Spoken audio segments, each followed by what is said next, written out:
All right, ladies and gentlemen, welcome back to the channel, guys. Beautiful day here in Chicago. It's like 90 degrees. It's very hot, but nice little Sunday today, and we got plenty of Chicago Bulls rumors to talk about. So I believe this came out early this morning. There was an article that came out that said the Chicago Bulls have been linked to Dennis Schroder, and this is really interesting because I actually just made a video from like 2 days ago talking about bold predictions for the Chicago Bulls.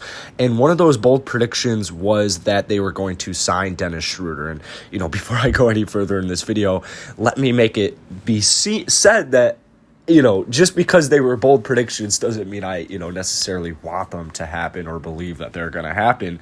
So it's just kind of crazy that this report comes up on Dennis Schroder, because honestly, like, it wouldn't be the end of the world, and we'll talk about that here why. But we all know that the Chicago Bulls need a true point guard. Like, we need somebody who can run our offense. And I know everyone wants Lonzo Ball, or not everyone wants Lonzo Ball. Most people kind of want Lonzo Ball, but there was even a big report that said the Bulls were going to be big spenders, but they may not have enough to lock down, one of the Lonzo Balls, Dennis Schroder. So that's a little concerning, just because it's not that concerning, but it's a little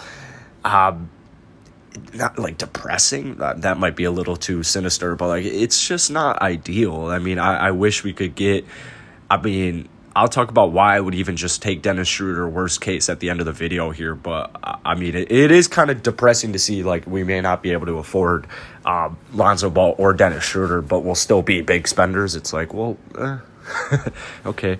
So on Sunday during the Woj and Low NBA draft special on ESPN, NBA insider Woj mentioned that the Bulls were in connection with Dennis Schroder. So here's a full quote. "They have literally offered Kyle Kuzma and KCP. Almost every team I've talked to in the league have been offered some combination of Kuz and KCP. Sometimes both of them, sometimes one of them, and that's not going to get them back to a point guard of Dennis's stature. And listen, he has options. Chicago, New York. I still think in the end there's a deal to be had to stay with the Lakers." So basically, the Lakers are trying to figure out a possible alternative in finding Dennis Schroder. But Dennis Schroder does have multiple options: Chicago, New York, Los Angeles. The Knicks and Bulls appear to be after the same type of point guards, right? We both want Lonzo Ball. We both want Dennis Schroder. Even possibly want Derrick Rose. However, Woj also thinks that Schroder could stay in Los Angeles, and that might be their best option. I gotta say, just financially, it probably is in the Lakers' best option to re-sign Dennis Schroder. Now, this week will just be filled with rumors, and probably will just be filled with rumors for the rest of the summer, honestly, because we've got the draft here on next Thursday. So it's like 5 days away, I want to say.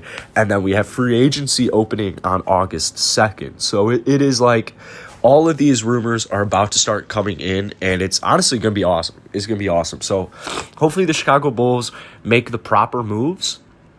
I really like the idea. Let me talk about why I like the idea of getting Dennis Schroder, just because I understand he's not everybody's main guy. The Chicago Bulls desperately need a playmaker. I mean, guys, we have Zach LaVine is turning into one of the most elite players in the NBA. He's turning into one of the most elite scorers in the NBA, without a doubt. People are forgetting about Nikola Vucevic as well. Like, Vucevic, for the first, 10 years of his career he played in Orlando, he's the first option. And so now you put him on a team where he is no longer has to be the first option. Not only can he continue to produce, but he can do all those minimal things, like all those little things, those good defensive efforts, those good double teams, those good blocks, those good offensive rebounds. Like, he can do all of those little things because now, or all the pressure is going to be on the guy who's averaging 27 points per game, right? So if the Chicago Bulls get one more guy, it should be just a recipe for success. And if Patrick Williams can take that leap, it's game over, guys. It is game over. Imagine Patrick Williams turns into a 15-point per game scorer. This team dynamic is completely different.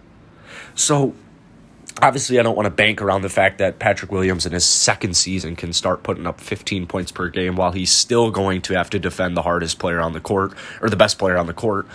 So why do I like Dennis Schroder? Well, it's just because of his playmaking ability.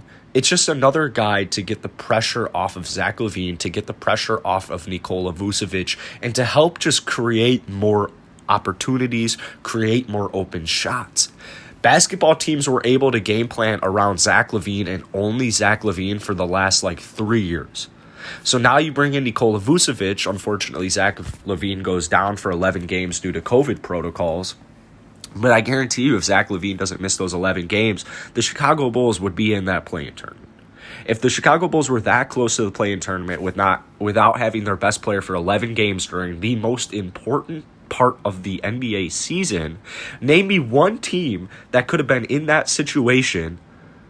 If you take that team, put them in the Chicago Bulls situation, get rid of their best player, bring in a player who was just traded there a couple of weeks before, and you're like, yep, go make the playoffs. It's like, well, dude, screw you, COVID. So, yeah, I'm a huge Lonzo Ball fan because he will be able to facilitate everything. He will be able to find the open man no matter who it is. He will be able to knock down open three-point shots, and he will be able to play good defense. So that's why I want to put all my cards into Lonzo Ball, man. I know some of you guys aren't big on my opinion on this, but, to me, Lonzo Ball is the point guard of the Chicago Bulls. He fits our culture perfectly, man. He fits our game plan perfectly. He's a young player. That's what Billy Donovan's best at. It's just a match made in heaven. And so Dennis Schroder would be a viable second option, though. If Zach LaVine wasn't up for a contract extension, I would say, Dennis Schroder, you're cool, but I don't want you because I would rather wait. But since Zach LaVine is on a contract extension and he probably will not be coming back to the Chicago Bulls if they do not make the playoffs, we cannot go into the starting season with an injured Kobe White, which means Tomas Satoransky will be our starter. It just can't happen, guys. We need a playmaker. Dennis Schroeder's a playmaker. Lonzo Ball is a playmaker. Devontae Graham's a playmaker. Spencer Dinwiddie's a playmaker. There are so many playmakers out there in the market right now, and I know AK's just licking his chops ready for August 2nd. I know it for a fact, man. This guy cannot wait for free agency. He cannot wait to mold the perfect roster. It's going to be awesome, guys. This is going to be a very good offseason. And, yeah, they've been linked to Dennis Schroder. So let me know down below in the comments if you guys, if it'd be the end of the world for you, or if you kind of like the fit low-key, or just kind of what your word is on Dennis Schroder, or if you have a good enough secondary option. But most importantly, guys, hit that subscribe button, and, I'll see you guys tomorrow.